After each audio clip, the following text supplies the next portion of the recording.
This is Creepy and Geeky.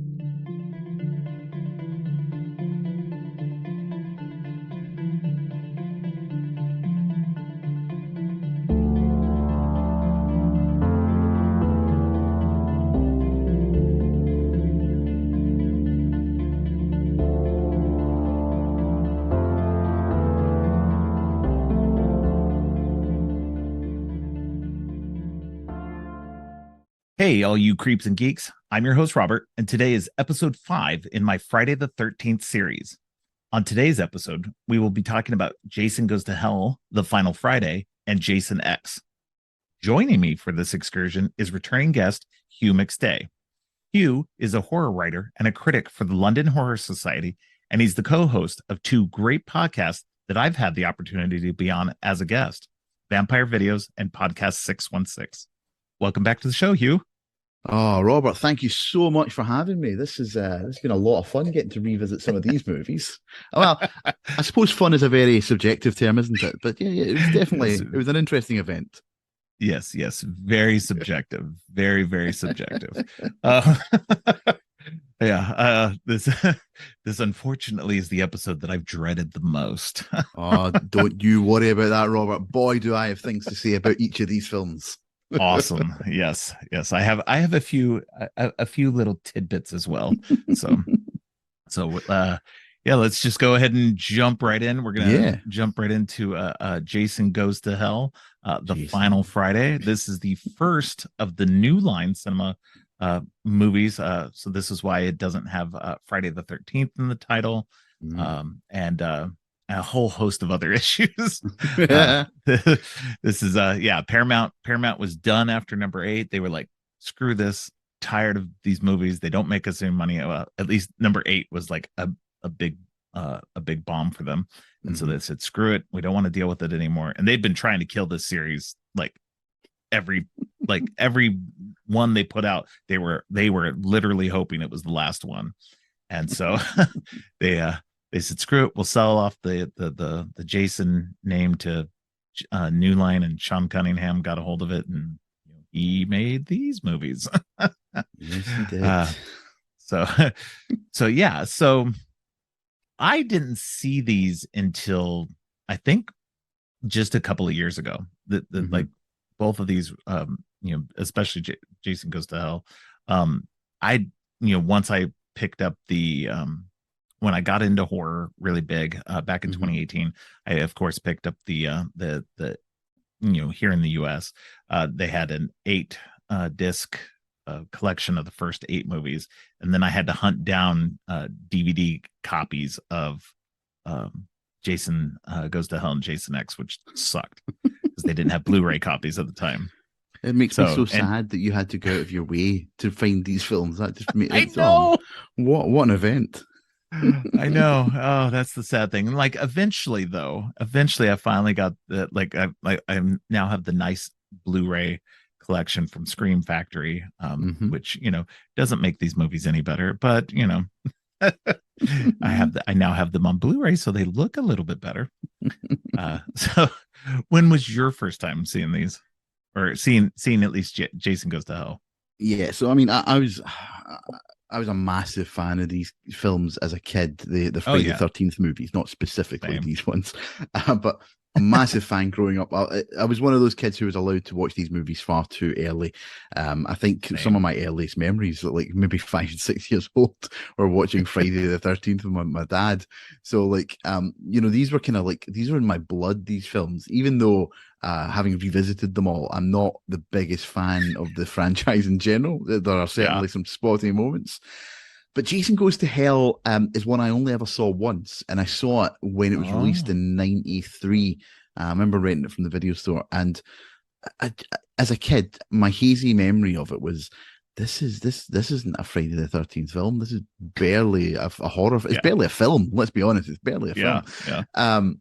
And so, I mean, that was the first time I saw it. And so sitting down to watch this 2 nights ago with my daughter, I made her watch both of these movies with me. That in itself was an event.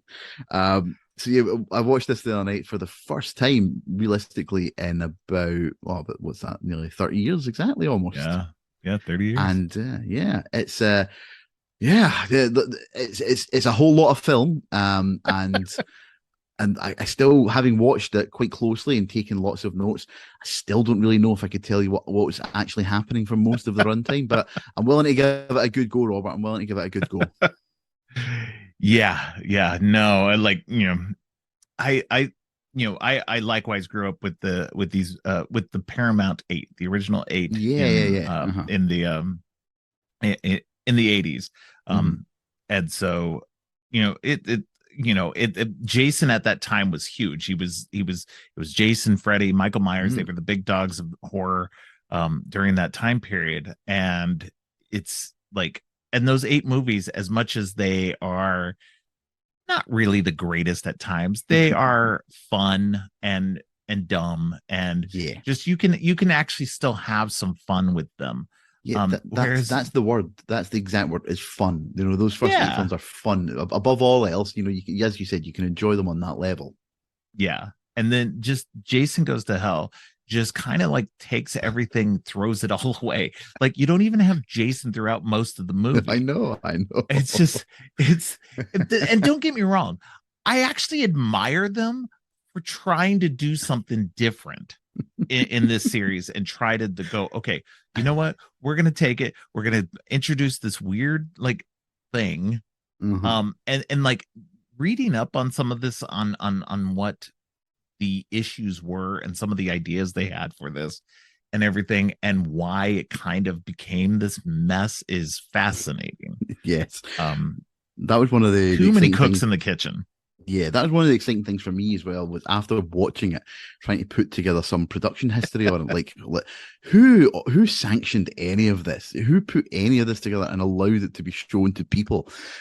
It's remarkable that this film was released in the state Oh that it yeah, currently sits in. As I said, like it's borderline schizophrenic. It doesn't really know what kind of film it's meant to be. You know, we want a slasher movie. You know, we're tuned into Jason Voorhees. We want to yeah. see him like hack and slash his way through a bunch of horny, drugged up teenagers on Camp Crystal Lake. That's why I'm sitting down to watch the movies. Yeah. And what they give is this weird supernatural psychodrama with one of the all-time bonkers horror characters in Creighton Duke, who I have Yeah. many things to say on Creighton Duke. We'll get to him in due course, Robert. But Yes, believe you yes, me, I have things to say about that man. But yeah, I mean, I was reading that the director Adam Marcus. I think yes. obviously this was like his first time out, and Very I first read, movie. Yep. yeah, but I read that nobody was viewing the dailies on this film. Like he was Yeah, I just saw that. recording loads and loads and not checking to see if any of it was usable. I mean that the minute I read that, it's like everything started to just sort of drop into place. It's like, okay, right. So it's understandable that none of it makes sense because it was being done by a director who was a little bit sort of maybe out of his league at this point, maybe not ready for a feature movie, and what he put together is bonkers, and it's so disappointing because I mean I love that opening scene, the pre-credit scene, Yeah, and yeah, and I remember that really strongly. That's the only part of this film I actually remembered, as it turns out. But I remember it's that the only part of the movie that's really good. yeah. Well, it's one of the few parts of the movie where Jason is on screen, and it is like right, this is clever. And I was watching it thinking like, oh wow, so it's like a sort of it's a really sort of meta reimagining of the Jason story, and moving him into the sort of the modern world. Oh God, the modern world of 1993. Yeah, Dragging him into four the modern short world. years from the last time he was around. Yeah, but then I mean, even that when the FBI like is that FBI? Is that standard FBI protocol when they're trying to hunt down a killer? It's like they just descend from the trees with machine guns and rocket launchers. It's so funny. It is so funny. Yeah. And my daughter, who's 16, she's sitting watching this with me. And when they blew Jason up and started the film, she just kind of muttered to herself like, this doesn't seem legal somehow. I don't feel that this is legal. It's like, yeah, I think you might be right, honey. I think you might be right. I think there may be some constitutional issues that they need to deal with here. But yeah, from that moment on, it just degenerates into, like I said, it's not even a Jason movie after that because No. the supernatural turn that it takes, I found infuriatingly dreadful, and and almost nonsensical at most points. Oh yeah, no, it's so the interesting thing about this too is not only did Adam Marcus just kind of like the part of it was a bad script to begin with. It was a mishmash of a script that they had put together over, like Sean Cunningham and another writer had put together over like a weekend to try to put something together to get filmed. So I mean, honestly, ultimately, all of this actually comes down on Sean Cunningham. I don't think Adam Marcus did a great job at all, but it still falls on Sean Cunningham because even after they found out, okay, they finally looked at all the dailies and saw he was doing crap. Sean Cunningham came in and did a bunch of reshoots. That's when you should have made it. That's when he should have made the movie better. He had to reshoot like half the movie. So, like, that's when you start to make the connections to like make all these pieces make sense. And it didn't work. It did, like, it made it worse, I feel, in a lot of ways. It just, there was too many things going on. And like, you know, like you mentioned, that Creighton Duke piece was like, there's supposed to be more backstory to him. And it's supposed to like have all this stuff going throughout the, apparently throughout the whole series, but it's like, it never gets fully alluded to. It's just weird. Plot lines just drop in the middle. It's just ridiculous. And a lot of this goes into Sean Cunningham reportedly said to Adam Marcus to get that damn hockey mask out of the movie. Why? Yeah, that's Jason. That's what everybody wanted to see. Nobody wanted to see whatever this was. They wanted to see Jason wrecking shop. Yeah, fundamentally misunderstanding your target audience from the outset with that kind of chat. And like, I agree entirely with you with what you said in terms of like Creighton Duke is like a great example of everything wrong with this film. So like, where do I start with this guy? Where do I start? They make allusions to some grand mythology that he seems to know that no one else knows. And as I was watching this film, I was racking my brain because it's been a while since I've seen some of the earlier Friday the 13th movies, and I was thinking, is this in the earlier films? Did Jason have a sister? Was that kind of alluded to? You know, how does he know how to kill Jason? He seems to know specifically how to do it. And obviously, the answer to all my questions was no, none of it was in any of the other films. It's all in a script that never actually get put together, never actually get filmed. And I mean, there's a moment towards the end of the film where I swear I thought I was going to die. When Jason, or the Jason character, when Creighton Duke just leaps on him at the end and kind of like grabs him and he says, "Remember me?" And like, what? No, of course he doesn't remember you. No, dude, what's happening? Who are you? And everything about Creighton Duke's character. I mean, so initially I was watching thinking, so is this guy meant to be our protagonist? Because boy, oh boy, do we have problems if this is our protagonist. And when they're doing the word association thing on American Case File, and it's like I think they mentioned Jason. He says, "Oh yeah, reminds me of a little girl in a pink dress pushing a hot dog through a donut." Like, what? I've got to imagine he ad-libbed that. There's no way someone wrote that down for another person to say. But yeah, I mean, and when they do reveal that, obviously in fact, they don't reveal. Having read up on it, the revelation is that obviously his girlfriend was killed by Jason many years ago, which was going to be included in the script, but ultimately wasn't. So that end scene makes no sense. And even then, if you examine that with any great detail, it falls apart. So he was wanting $500,000 to take out Jason, but apparently had some sort of like blood vendetta against him anyway. So yeah, like you said, it's like 2 or 3 scripts all like pushing up against each other that don't make any sense. And like every time Creighton Duke walks on screen, I just had more questions. Like, how did he end up in jail? Like, you know, you see him kind of like walking out. He doesn't get arrested in that opening scene, not really. And suddenly he's in jail for the rest of the film. And then suddenly he's out of jail again, like without any explanation as to how he escaped. He's dressed like The Undertaker from the WWE. I read that apparently Stephen Williams would only play the role if he was allowed to dress as a cowboy. What? Yeah. Imagine having that as a rider. And they said yes. Like, they were like, okay, sure. Like, and I read that they turned down Tony Todd. Tony Todd, yeah. Oh my, honestly, the more I dig into this film, the more questions that I have about Oh, it. man. It's utterly insane. Like, another big question. Maybe you can help me out here, Robert. Maybe I missed something, right? When Steve's in jail with Creighton Duke, and he's trying to like get information out of him about how Right. they take down Jason, and he breaks his fingers after every question. Yeah. Why? Like, I, what? He's like, oh, everyone's got a price. This is a steep price you need to pay. What? Who are you? Are you the $1 million man from the WWE? Everybody's got a honestly, it is yeah. bonkers. No, that's again one of those weird things in this movie that makes no sense. Later on, the guy's fingers who's broken doesn't seem to have any problem with his hands. Yes, it's that's absolutely true. Yep. there's there's so many inconsistencies with this movie, and it's just ridiculous. And so part of this was also not only did he like Sean Cunningham want to get the hockey mask out of the movie, which was weird. But like they also just ignored everything, which was fine. They were ignoring everything that happened post uh one and like parts of number two. Like they only Yeah. use bits and pieces of the sequels. And so they kind of left everything else on the floor. It's kind of like a Halloween 2018 where they kind of Hmm. just ignored everything that went in between. Fine. That's okay. If you want to do that, you want to create your own mythology, blah, blah, blah. But make it make sense.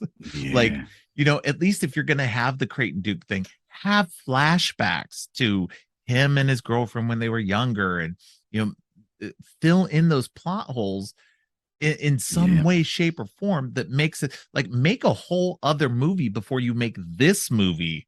Like, like just there's so many weird problems with that. Yeah, and how do you like that's what baffles me. Tony Todd, they turned Tony Todd down. Tony Tony Todd. Todd was in Candyman the year before this. Like Tony Todd was a star at that point, a horror star, and you turn him down. Like it must have been a money thing. Like they were you just know, like, yeah, we don't want to pay Tony Todd the money that he's going to want for this. do you It's think the just like cast? every stupid decision, like they chose the wrong one every time. Yeah, do you think the casting directors, when faced with either Stephen Williams and Tony Todd, were like hushed whispers amongst each other? Like, yeah, but Tony won't dress as a cowboy though, so maybe we do need to go with Steve Williams. Yeah, Steve, you've got the part, buddy. We love your moxie, and anybody who's going to insist on that kind of stuff is all good with me. But even like you said, I mean, a cursory 2 lines of dialogue to explain his connection to Jason would have been enough to Yeah, kind of make it make some sort of sense. It would still have been dreadful. Let's not lie to each other. It would have been dreadful, but at yeah, least it would have made sense and I could have followed the story. None of the story makes any sense. All of the no, characters are, I mean, again, characters is using that is giving them too much credit. They aren't characters; they're just people on screen saying words. There's yeah. no emotional beats to follow. None of the characters seem to have any real connection to each other either. Even when they're in the same room talking to each other, they might as well just be reading something off an auto cue because at no point is there any stakes established that are of any real relevance. All the stuff about Jason suddenly becoming this parasitic demon who can jump from body to body, like who came up with that idea? Like to turn the whole thing into this a weird supernatural horror and take it completely away from its roots is such an ill-judged move on their part. And one of the biggest things that bothered me, I need to get this off my chest. A good 30% of that film's finale plays out in slow motion. Like I may have asked you this before, Robert, but have you ever seen a British show called Garth Marenghi's Dark Place? I've seen an episode. I haven't watched Yeah. much of it yet. I need to watch more of it. There's a running gag in that where Garth Marenghi's always running down the corridors in slow motion, and it cuts back to the directors talking about the scenes, and they say, "Yeah, we had to shoot something like 25% of the episodes in slow motion just to drag out the runtime because we didn't have enough in the can." And when I was watching this, I was like, "Is that what they're doing?" Because that's what it feels like. It just feels like they're doing whatever they can to like, oh god, we're at 70 minutes. We really need to get this to at least 80. But so just have them move in slow motion for a while. And I read that the director shot an 8-minute slow motion shootout in the diner. like, what utter madness! Again, it just speaks to that idea of nobody on set knowing what they were doing, and the director himself not really having anybody looking over his shoulder to kind of keep him on track. When you consider he's a first time director, and I don't want to be too, I am being harsh because the film deserves it, but I don't want to be too harsh on Adam Marcus because it's a first time effort, and you have to be understanding of that. But that's when you rely on the production company and the producers maybe just having one hand on the wheel to make sure that, right, we might not have a great film on our hands here, but we do have something that is cohesive and coherent and that people can watch and it makes sense. Yeah. But this film fails that test at almost every single go. And I'm not even that against the idea of like rejigging the mythology. I mean, lots of horror films do that, don't they? From sequel to sequel, they just do their own thing, and I'm largely forgiving of that. But you need to tell us what that mythology is. You can't just you can't just assume that they'll pick it up as they go. Like, now you're definitely the guy to speak to about this, Robert. The Evil Dead references in this film. Yes, yes, I was going to go into that. Yeah, so there's this whole what the hell. So he couldn't legally use it and couldn't legally reference it. So they're Easter eggs, but the director has gone on record and has said that those Easter eggs are there because he wanted to connect it. And basically, this is how he did it. He said that Jason's mom, Pamela Voorhees, used the Necronomicon to raise Jason back, and that Jason is effectively a deadite. So, while I think that's a admirable idea, as a huge fan of the Evil Dead series, that the execution, obviously because they couldn't get the rights to actually do that, kind of hampered that and kind of put a like, it it just is one more of those little things that, like, because they focus on it. Like, it'd be one thing if you just happen to see it in the background and you're like, oh, Necronomicon, but they actually focus on it. He turns the pages of it and it's like, why? What does that mean? See, at the point where they find the Necronomicon, like, because he can't reference it, but he practically, as you say, he holds up and he's looking through it. He may as well turn to the camera at that point and wink at the audience for how heavy-handed it is. It's like, and like the Voorhees house itself as well. You just think, did the director watch the Halloween movies maybe and just get confused? It's like, he always returns to the Voorhees house. Like, are you sure you watched the right movies there, buddy? Because, and again, after this film, I was like furiously scribbling around on the internet looking for, what film did they establish the Voorhees house in? It's like, it's this film. It's this film. Yep. It wasn't a thing previously.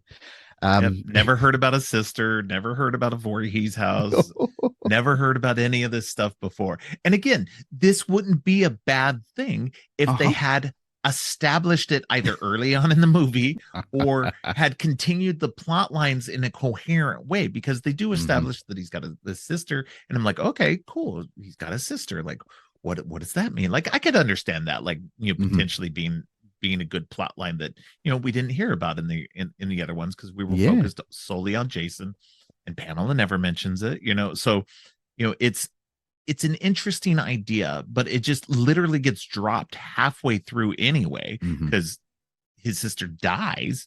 And it's just like, what? Like, where? It's just, I don't understand what is going on with this movie. There's too many plot lines that get dropped, go nowhere, just or get introduced, like the Evil Dead reference. It's just so much weird shit that gets pulled into this movie that, like you said, he's cribbing from other movies, Halloween, Evil Dead, all this stuff. And that's not necessarily a bad thing. It's just it make sense. And this movie's such a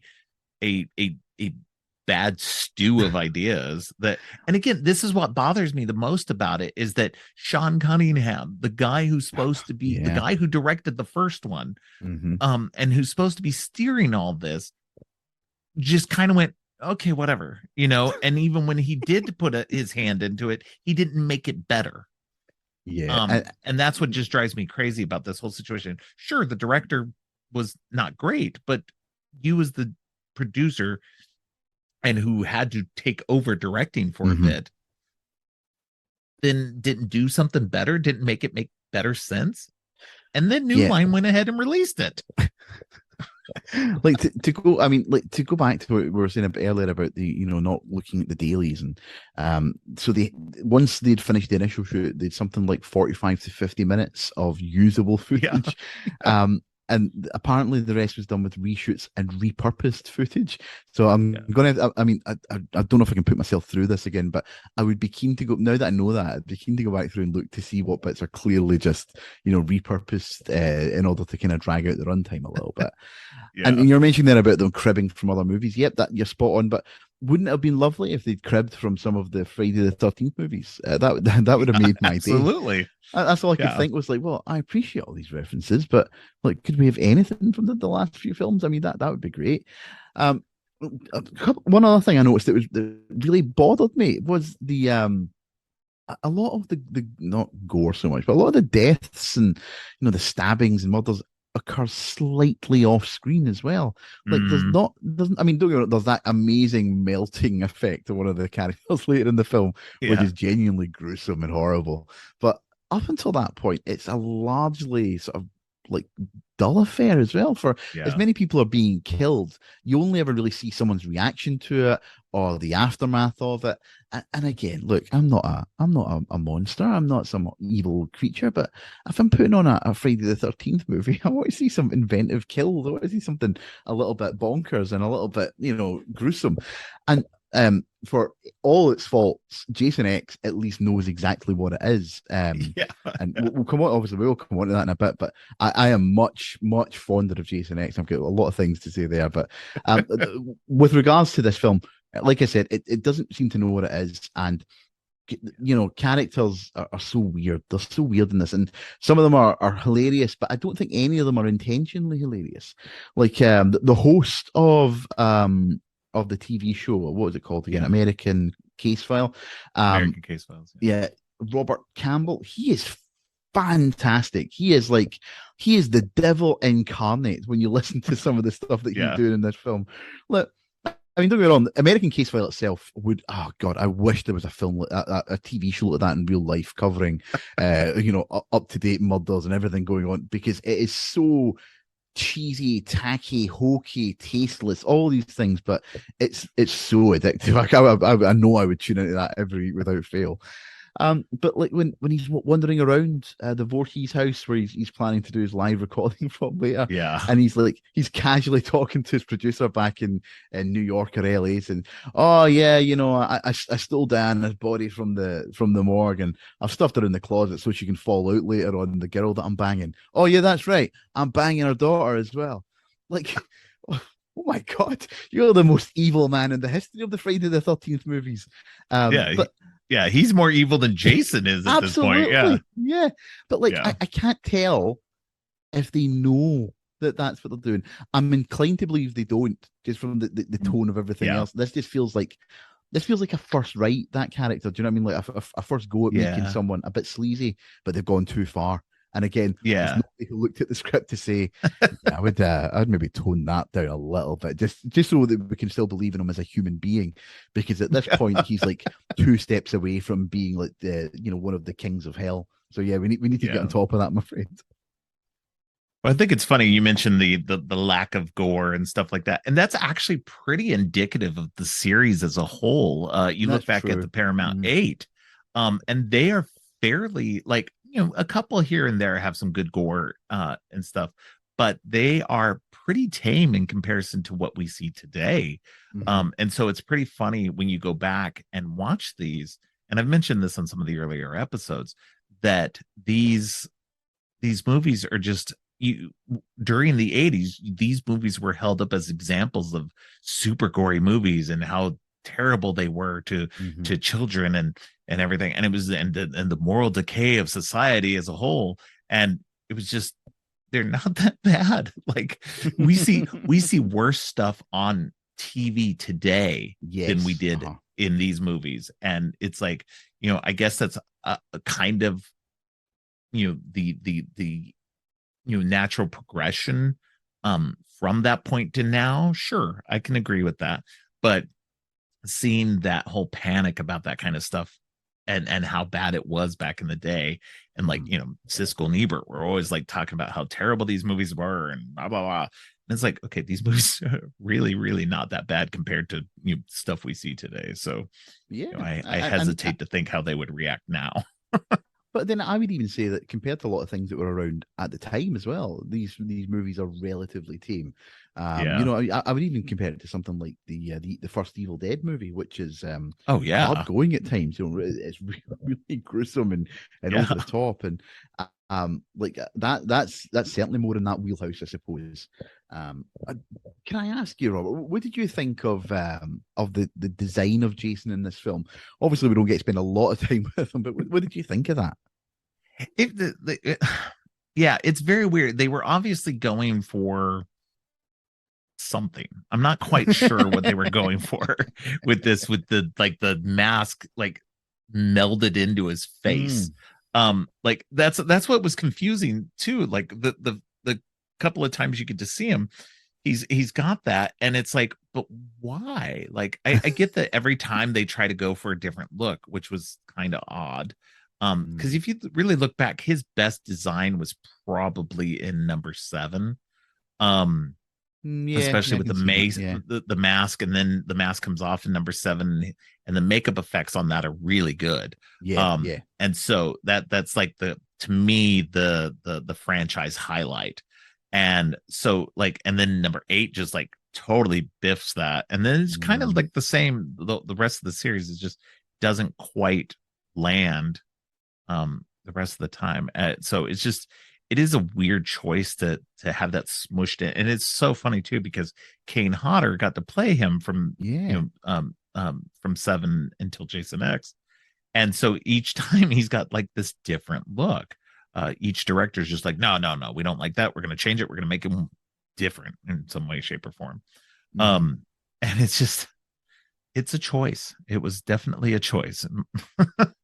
Again, I think yeah. it's one of those things where I think every choice they had, they went with the wrong choice.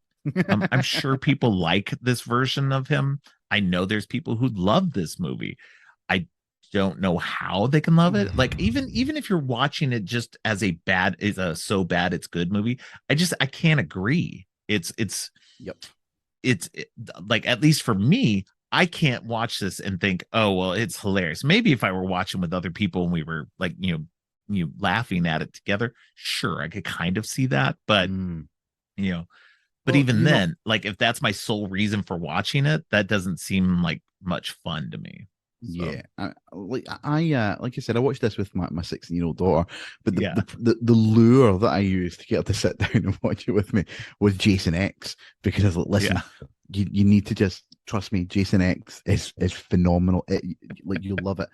But about halfway through this film, she was very much like, I mean, I'll watch this to the end because I've watched the first 45 minutes, but I don't know if I want to watch Jason X. I was like, oh, honey, please come on.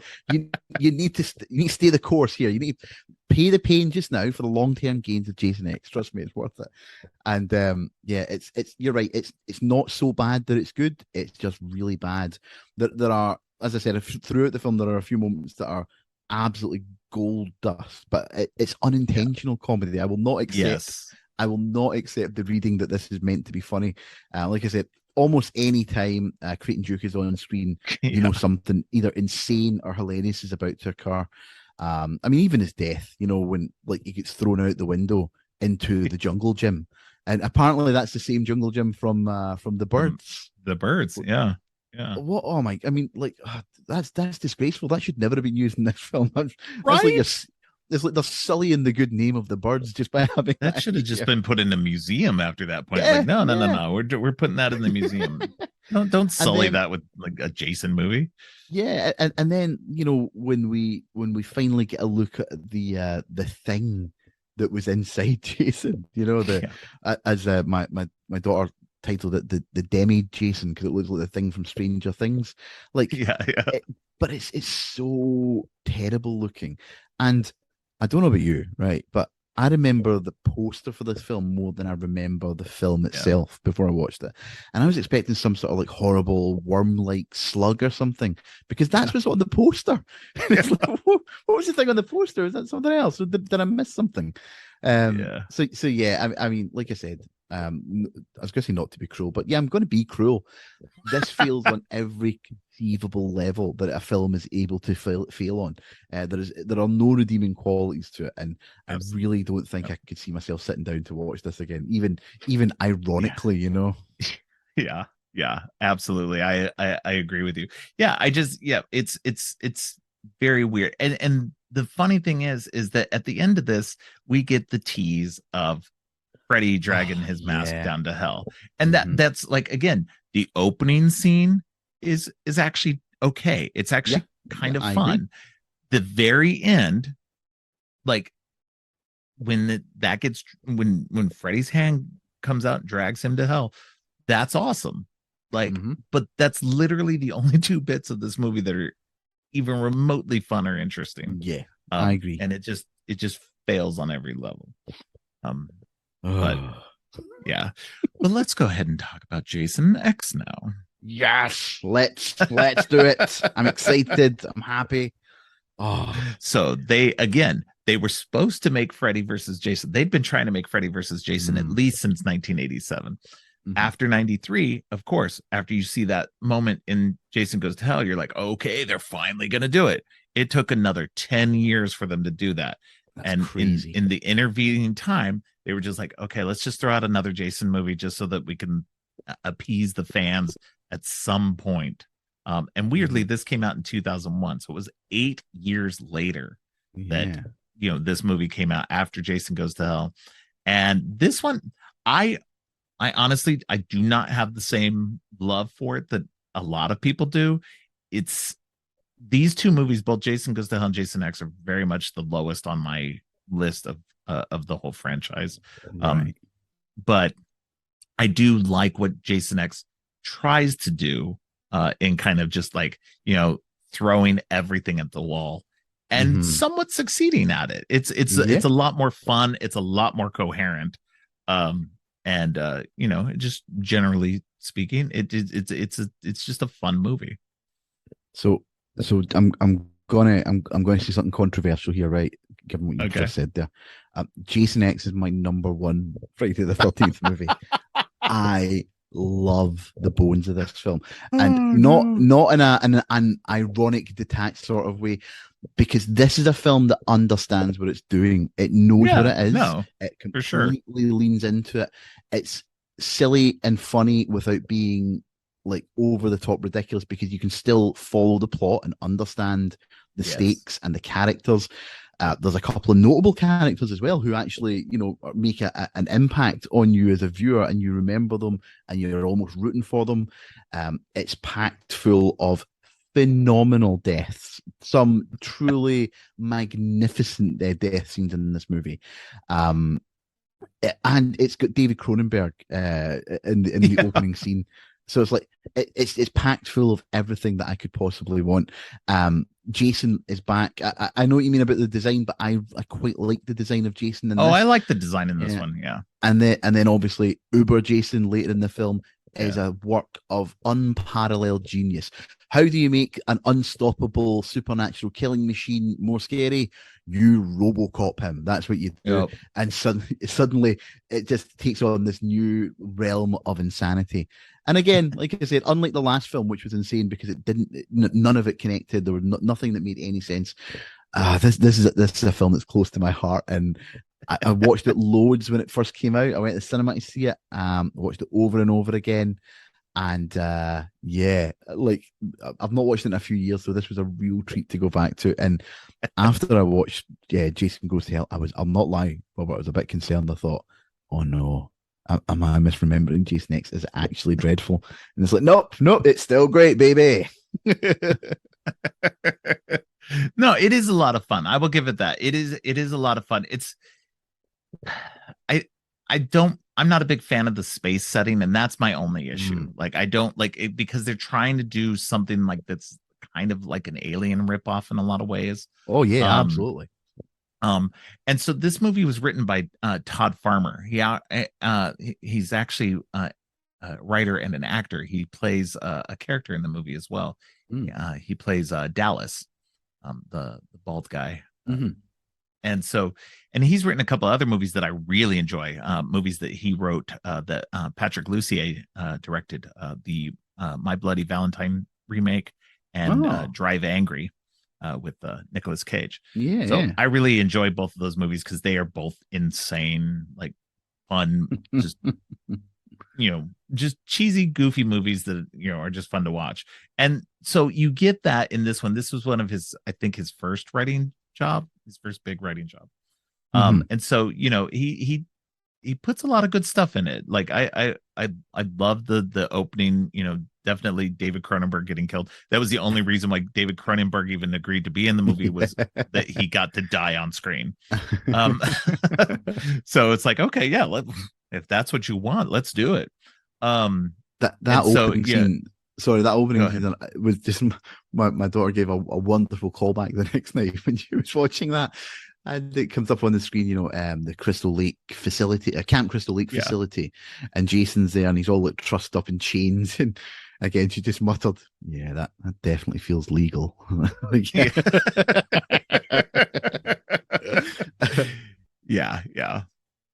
I think it's interesting that both of these movies like have this, you know, this weird, like, Jason being captured motif, Mhm, to both of them. In Jason Goes to Hell, he's caught and exploded, and mhm, then in this one, he's we don't see them catch him; he's just already caught.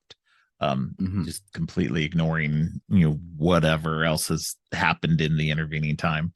Uh, and so uh, I found that part interesting, and the beginning's fun because of course Jason gets loose and Mhm. starts killing people, and manages to get put into a cryo chamber, and uh wakes up, or gets thawed out over 400 years later. Mm. Of course he does. Perfectly normal. I would Yeah, of expect course. less. We'd already had Leprechaun in space, we'd had Hellraiser in space. Why not throw Jason in space too? Well, I it's mean, it's worked for them. Let's do it there. yeah. I mean, I think this film looks terrific as well. I think it's held up quite well. I mean, it's very much of its time, and you can certainly tell Yes. that from Yeah. the effects and even just the style in which it's shot. But I think it still holds up remarkably well. Again, not something at all I expected.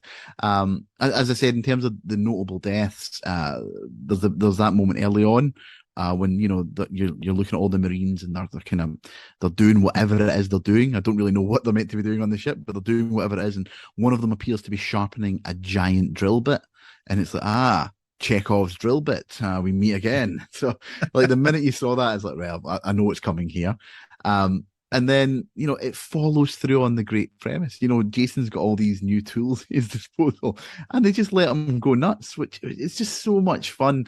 And like, the makeup of the crew is really weird, but I didn't. I'll be honest, because I've got such goodwill towards, I didn't question it too much. So why are these like scantily dressed students traveling with this professor across the galaxy to visit the remains of old Earth, and then they go back onto the ship, and suddenly there's like a host of Marines on the ship as well. Why are they there? And then like the as you said earlier, like the pilots look as if they've stepped straight off the dock of the Nostromo onto this ship in Yeah. order to take them around. And yeah, I mean, he's cribbing from a lot of films, but There's a few different movies going on in here. yeah. Yeah. Yeah, but he's kind of doing it knowingly, and again, there's a Yeah. constant wink at the audience all the way through this. There are some really funny moments that are so over the top that that it works perfectly. Like when the I forget his name, but the guy who's kind of in charge of the Marines, and Jason skewers him, and he kind of mutters, it'll take more than a poke in the ribs to stop this old dog.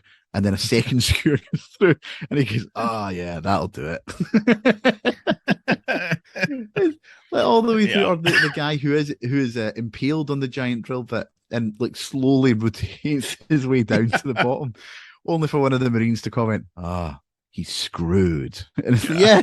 yes, that's what I would have said. I'm so happy you're there. That's brilliant. No, it's great. It's definitely does this like nice wink and a nod to like Mhm, 80s kind of action, mhm. and especially with the weird jokes and everything.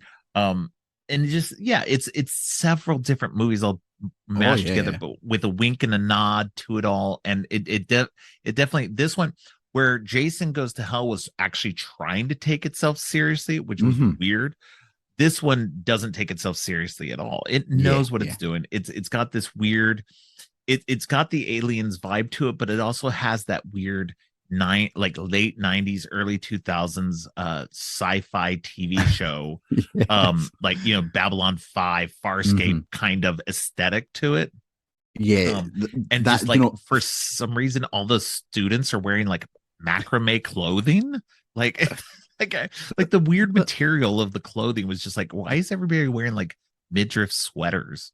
yeah, like what's with the crop top scientists? I didn't quite Yeah, get that. It's like, don't get me wrong. Hey, you wear what you want to wear. And if that's the yeah, fashion in the year 2400, then so be it. But yeah, it's like I said, I just think it knows what it's doing so well, and it gets the yeah. tone just right. And I also, just when you're mentioning the last film, I mean, this film kind of does the polar opposite in a way. Well, not just by making a coherent film, but by also um, moving away from the supernatural conceit. They're kind of leaning into making Jason's. They repurpose him as like a sci-fi Yeah, villain. And they talk yeah, about they've been doing all these tests on him, and you get these amazing regenerative abilities. Like he's some sort of mutant who stumbled out of the X-Men. yeah, But that kind of it really leans into that side of it before sending him off to space. yeah, Whereas the other film was more interested in no, no, no, no. He's a supernatural being, and that's why he can't be stopped. It's got nothing to do with his physical form. There's a thing inside him that can move from person to person. And yeah, no, yeah, I'm really glad. I mean, I'm not sure if this was the case, but it did feel a little bit like this film was saying, no, no, let's get it back on track. Like he's an yeah. unstoppable killing machine. We can have fun with that concept, but let's not go down the. It was honestly that idea of him jumping from body to body really annoyed me because it's Yeah. so out of nowhere. It's Well, not even because you didn't hinted have at. Jason anymore. It wasn't Jason. It was just this entity moving from body to body. And it was just like, well, you take Jason out of it, then it just makes no sense. And like, they didn't even like, okay, well, like, here's my thing. Even if you're going to Mm. body hop, grab the damn mask and put Oh it yeah, on. yeah. Like at least that would have made it slightly more interesting because then you Hmm. would have had different people wearing the mask and just been like, why are you wearing that mask? Oh, I'm dead. Hmm. Hmm. But it's just, and this was what's interesting, as I've talked about these through the episodes, we have the first four movies. And the first four Hmm. movies, I mean, barring number one. Number one is Pamela. Then two Yeah. through four are Jason, but it's a very human Jason. He gets hurt, he gets killed, and by number four, he's actually fully dead. Yeah, yeah, Done, yeah. finito. Number five isn't Jason again, and then number six, he's brought back to life. Hmm. You know, and he's basically zombie Frankenstein Jason in a way. Yeah. And that goes from six through eight. That's your supernatural version right there. Hmm. That's the unkillable, monster stalking everything. Like, I don't know why they needed to reinvent it with Jason Goes to Hell. It's like you Yeah. already had that supernatural aspect. You didn't need to re-explain it. And like Yeah. it just, I don't know, it just fails. So it's great getting that, like you said, getting that with Jason X. It's just like, okay, so he's got this regenerative ability. Okay, that makes that, I mean, makes sense in terms of science Hmm. fiction, so at least that, like, that part of it is more entertaining and more fun of an Hmm. explanation rather than going, oh, well, it's this weird thing that goes from the body hops. And it's like, that never happened. So, Yeah. I mean, they even go to the extent of giving him back his machete. Admittedly, it's a shiny, yes. futuristic machete, Yeah. but I mean, it was sadly lacking from the last film. And I think the last film was like the only movie where he doesn't kill someone with a machete. And you just think, oh, if you're not even going to have him do that, then just don't use Jason because you've taken away everything that is recognizable about the character. And like you said, you've kind of tried to repurpose it for your own ends. And like, just if you're going to do that, which is fine, but just make a different movie. You don't even need to have Jason in it. Just do your own thing with it. And so I need to get this out here because I read this today and it made me immeasurably happy. So if you'll indulge me a wee bit, Robert. All So right. in the last film, they mentioned that Jason's killed something like 120 people at last count. Or, no, it's 85, but by the end of that film, it's over 100. Okay, and they mentioned at the start of this movie that he's actually now killed over 200 people. So like in the was that like 12 years that will have passed, he's been Yeah. very busy again, which I like. I like to see he doesn't waste time. He might have been dragged off to hell, but he made his way back quite quickly.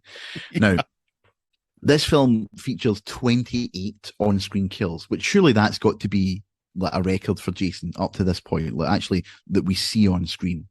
But writer Todd Farmer confirmed that actually there were over 20,000 deaths due to the space station explosion. Yeah. Yeah. And Todd Farmer broke this down for us. So I'm going to give you what he put.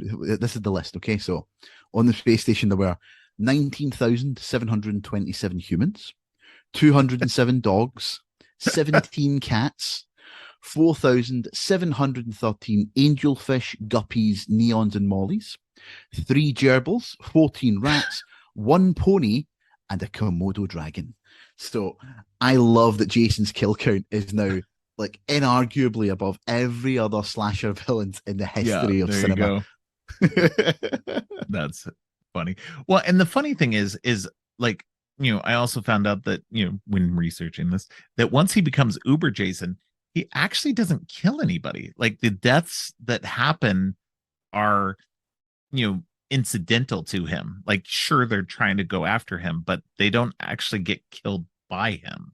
I didn't Um, think of it. That's a really good spot. Yeah. yeah. Yeah. And I was just like, oh, that's weird. I mean, obviously they happen because of him like coming after them and Yeah. everything, and the ship getting destroyed and everything. So, but it's just like, okay, It, that's it sounds to me, weird. Robert, what like you're saying is we really need a legacy sequel to be made with Uber Jason on board Earth 2, rampaging Hey, through they New did Crystal Lake. leave it open for a Oh sequel. man. Oh, one of Although I my don't know how, but one of the great lost films of our generation, Robert. That's what that is. Jason X2. Yep. Honestly, I remember it being in the cinema watching this, and it was it was all my partner at the thing could do to stop me from like standing up and applauding when the film ended. Like everything about it was great. But when it ends with him crash landing in New Camp Crystal Lake, I just like, well, this is just the chef's kiss of an ending. Yeah. It can't get any better than this for me. Yeah, and again, it's full of little fun touches, isn't it? Like the android that goes up against him, who teaches herself, or she gets a download of kung fu, Yeah. and she's like jumping around like Neo in the Matrix and blowing him to bits with her machine guns. Disappointing, she didn't realize where she'd left his hulking headless corpse, because you think as an android she'd be a bit more thorough than that. Yeah. But that aside, that whole scene is hilarious. And again, like he's done in previous films, dispatching what appears to be a rather capable opponent with just a quick hit to the head. He Yeah. decapitates her once he's back up on his feet, which I absolutely love. Yeah, and like I said, Uber Jason is phenomenal. I'll accept no debate on this from anyone. He looks terrific. The Oh, design he is looks great. amazing. Yeah. It's so cool. And like I said earlier, like just making the most unstoppable killing machine in the history of horror even more unstoppable. Yeah. It's quite a remarkable move. I really enjoyed that. Oh yeah. No, that is definitely, I like the design of Uber Jason, and I think that it's definitely a shame that we haven't gotten more of at least that version of Yeah. him. I don't necessarily think like I think it would be cool to see like Uber Jason more in a, you know on Earth 2, like that kind of Earth 2, like just hunting Yeah. down people there with future technology and everything, and seeing how that goes outside of the space, and the spaceship realm and everything, because you know in effect Jason X kind of reminds me of uh um Jason Goes to Manhattan, Mm. because they're on the boat most of the time. So you're just, so it's very similar. He's going to another place, but it's most of the kills and everything happen on a ship. Yeah. So, but yeah, no, and I think that Jason X has arguably one of the best kills, and that's the oh my god, And the the Oh, yeah, the liquid nitrogen bath. liquid nitrogen. Yeah, thank you. Yeah. The Oh, liquid nitrogen. Yeah, that is such because it's so like not only does he get it and she freezes, she dies instantly, but then he brutally smashes her face into the counter, and it's just like, ha, ow. Um, like yeah. That it's just that it's that a great kill. Yeah, that is one of the all time greats, isn't it? And you see that show up on a lot of lists actually when people are doing like Yeah. the greatest on screen deaths. That one often comes up. Like I said, there's that one. There's the massive drill bit, which is hilarious. I really enjoyed the poor pilot who is ripped in four. It would appear we don't see it; we just see the aftermath. Like his guts and everything are spread all over the cabin. And then when the engineer stumbled across him later in the film he says, "Oh yeah, I've seen worse during the Microsoft conflict." Like, yes, the Microsoft conflict. Yeah. Oh my god, make that film. Give me that spin-off. I'd be happy to watch that. Right. It's and we'd be remiss if we didn't mention those poor campers at Virtual Camp Crystal Lake. Um, Again, Robert, I could as long as I live, I will remember being in the cinema because it was a packed screening that we went to see this movie in, and when the camera jump cuts back to Jason beating one camper to death with the other camper in the sleeping bag, that was one of the biggest laughs I've ever heard in a theater. That people were dying watching. That was so funny. And again, like I said, I think that's what a lot of my love for this film comes down to Yeah. is the utter absurdity of it. It's not get some of the creep factors that's in some of the really early Friday the 13th movies, and it's very much its own beast. It's doing its own thing. Yeah. There are few films I remember having as much fun watching first time round that then hold up subsequently for me and give me a lot of joy. And like I say, I fight back against people who tell me it's a bad film because I don't think it is. Yeah. It would be a bad film if it was trying to be, if it was trying to be Alien, if it was trying to be some sort of somber, Yeah. some sort of somber exploration of the human condition and the inhospitable nature of the deepest darkest recesses of space. But the film isn't that. It knows what it's doing, and on its own merits it really succeeds at being a terrifically fun campy thrill ride that keeps you entertained from minute to minute, filled with ridiculously killable characters who more often than not you're delighted to see meet their grisly ends. I mean, the vast majority of them in particular, special shout out to the horrendously creepy Professor Lowe played by Jonathan Potts. I mean, he's vibing like a creep long before we see him have that weird kinky sex with one of his students. And when Jason catches up with him, it's so satisfying.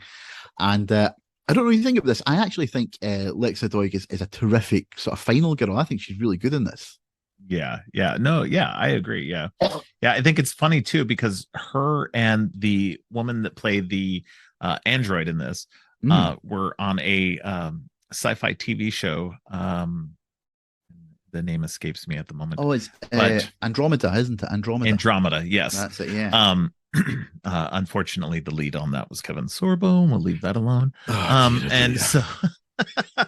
So we but yeah, they were both in that show, but their roles were reversed. Alexa Doig actually played the android in that show. So yeah. I never saw Andromeda. I've never seen it. I wish I could say it was because I could sense that Kevin Sorbo was an enormous loser, but I just think it was it didn't appeal to me. But no, I didn't realize that. That's really cool. Yeah, I think that Andromeda was one of those ones, and it looked like it lasted a long time. I mean, obviously it had a fan base to it, but it's just for me, like sci-fi is just one of those ones that I don't pay a lot of attention to. And then plus there was just this glut of stuff, like I said, Babylon 5, Farscape, Andromeda, all these sci-fi shows that are coming out within a 10-year span that were just seemed very much Star Trek knockoffs. So I mean, what you mentioned earlier, I think spot on. I mean, that's a great way of looking at it. It does look like a Babylon 5 episode. And maybe if Babylon 5 had Jason Voorhees marching through the corridors, I'd have been more inclined to watch it. If I'm really honest with you, but alas, it passed me by. Yes. All right. Yes. Do we have any final thoughts about either of these two movies that we haven't already mentioned? I would just like to say again, um, people should avoid Jason Goes to Hell. We watched it for you. You Yes. don't need to put yourself through. We've done the hard work. It's not worth watching. I mean, if you can get like a mega cut of Creighton Duke and his scenes, just watch that on YouTube. Yes. There Because you go. watching it out of sequence and without any other film around it, his scenes will make as much sense as they do in the finished product because Yeah. it's all bonkers all the time. Um, yes, and Jason X, honestly, folks, I cannot stress enough that I'm not being ironic when I say this. This isn't like some sort of trick to get you to watch a terrible film. You will have a blast with this film if you go in looking for something that's going to just entertain you for like 90 minutes, turn your brain off at the door, enjoy some of the most inventive death scenes that I think you'll ever see. Like some truly remarkable moments, and some really fun characters who you will enjoy seeing ripped to shreds by a rampaging Robo Jason. Absolutely. Yeah. No, I agree with you. I think, even though Jason X is down, far down on my list, that doesn't make it necessarily a bad movie. I think it's a lot of fun. You just got to know going into it exactly what you're getting into. And just, Mhm. like you said, it's just, cyborg Jason, wrecking everything on a spaceship. It's just Mhm. Jason in space. Um, and once you understand that, go into it and just have fun with it. So Yeah. there's Can, not nothing much else you can say. can I ask you, Robert? Sure. Having gone through all these movies and kind of suffered in some cases for our pleasure, which other character, which other horror character at this point would you like to see in space? Don't act like you've not thought about it. Come on, everyone I must have actually this thought. haven't. That's actually funny. And I actually haven't watched the Leprechaun movies yet, so I haven't seen the Leprechaun in Space one. I haven't seen the Hellraiser in Space movie. The Um, Hellraiser in Space one is again a bit like this one. It's a bit silly and a bit over the top, but you'll have fun with it. I think. yeah. Leprechaun, I cannot see the same for. I'm afraid. Well, I mean, come on. We already got Jason. Why not Freddy in space? Freddy in Space would be good. I would, but People still personally, have dreams. I want Jigsaw in space. And let's be honest. I mean, like John Kramer died in that franchise in the second film, third film, which was about Yeah. 20 years ago. But he's still appearing in the new films that are coming out now. Yes. So Yeah. I don't think there's any issue with it. Have him show up as a hologram or a cyborg. Yeah. Give me There a you go. cyborg, John Kramer. There But you yeah, go. and again, imagine the dark delights that man could conjure given access to 24th century technology. Oh, the mind Or boggles. yeah. Or beyond. If Or he's in beyond, yeah. space, it'd be even crazier technology. So, all right. Well, I thank you again for coming on the show. Let people know where they can find you, and if you have anything you want to plug. Yeah, thank you so much for having me on. Any excuse to talk about Jason X. I actually held myself in reserve there, Robert. I could have gone for another 45 minutes just espousing my love for that film. So I have reined it in. So yeah, people can find me, or I'm on Twitter. Well, I'm on Twitter at the moment. We'll see how long that Yeah, lasts if Mr. yeah, Musk has his way. I'm at Angry Scotsman 81. You'll find all links to kind of my writing there for the London Horror Society. I've just sold a couple of short stories, so I'll probably be promoting them in the next couple of weeks. If you keep your eyes peeled, you'll see them as well. And I would love if you would tune into my other podcast. I have Vampire Videos that I co-host with Dan Owen, where we look back over 100 years of vampire cinema, one bite at a time. We've just finished our second season, and we are just about finished putting the third season together and looking towards the fourth already, which is insane to think that we only started a year ago. But we've covered some crazy. great films. It's crazy, isn't it? Yeah, We've covered some brilliant films. We've had the wonderful Robert on as well to cover. What film was it? Day Shift we did Day together, wasn't shift. it, Robert? Yep. Day Shift, Yeah, yeah. I'm just waiting for that next invite. Oh, dude, don't worry. It's in the post. We're booking guests so far ahead though. Like we've got some guests for like June booked already, which is Oh just wow. insane. Um, So yeah, I mean, check that out. We've got episodes with Danishka Esterhazy, who did the Slumber Party Massacre film. We've got Josh Rubin, who seems to be everywhere at the moment. He did an episode for us. Graham Hughes, a really talented young British director as well, was on. So yeah, lots of episodes for you to look at. And finally, if I could just plug podcast 616, course, which me and Ashley Thomas host, where we look at all things Marvel all the time. And again, the wonderful host of Creepy and Geeky has been kind enough to join us on there a couple of times. So yeah, check us out, guys. You can find us on Twitter as well. Awesome. Yes. Go check out both of those podcasts. They're both fun. Yeah, and not just because I've been on both of them, but, but definitely go check out the episodes I was on too. Definitely, yeah, they're the best ones, guys. The best ones. That's debatable, but I'm going to go ahead and agree with you on that. Disagree with me. Don't tell the other guests that have been on. They'll not be happy. Okay. Well, I appreciate you coming on. It's always an awesome time talking to you. Cheers, brother. Thanks again to Hugh for joining me. Next episode is our Friday the 13th finale, and Kat Hughes joins me to talk all about Freddy vs. Jason and the 2009 Friday the 13th reboot. Thanks for listening. If you liked what you heard, make sure to subscribe on your favorite podcast app or at creepyandgeeky.com. You can follow the podcast on social media at Creepy and Geeky on both Twitter and Instagram. If you'd like to follow me, I'm Geek Thulu on Twitter and geek.thulu on Instagram. You can support the podcast by ordering teas and more from our TeePublic page. All of the links are in the show notes. Finally, don't forget, stay creepy.